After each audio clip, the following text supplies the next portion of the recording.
DJ Sajan Babu.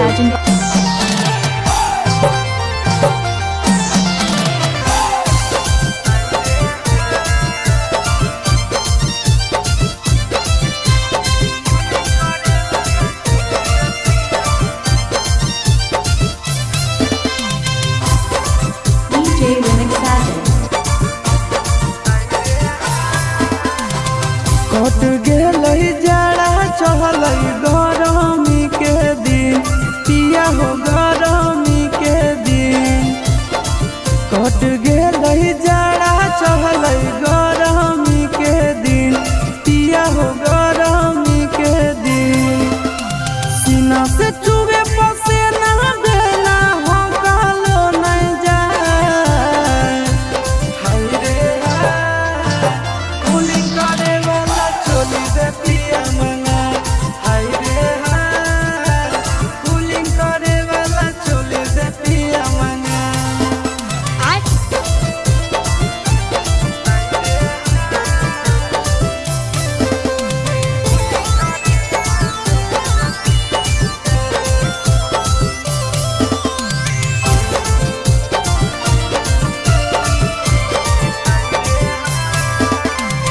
भिज जाए साया साड़ी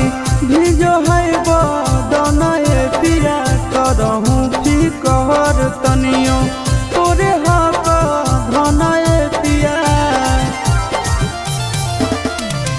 भिज जाए साया साड़ी भिजो है बदन पिया करहूँ फिकर तनियो तोरे हक धन पिया भीतर वाला बात देवरा से कहलो नहीं जाए हाय रे कुली करे वाला चोली दे पिया मंगा हाय रे कुली करे वाला चोली दे पिया मंगा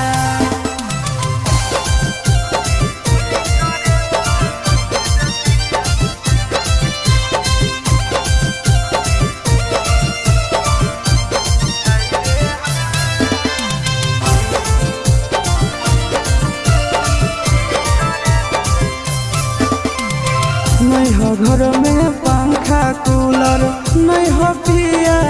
ऐसी हो या हो चढ़ली जवनिया में गर्मी लागे बेसी हो नहीं हो घर में पंखा कूलर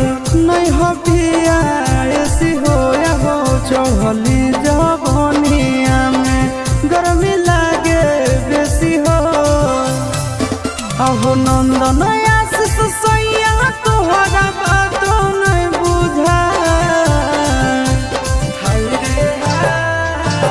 कुली करे वाला चोली दे पिया मंगा हाय रे कुली करे वाला चोली दे पिया मंगा दीजिए जी। मतलब वो अलग ही लेवल का बंदा था।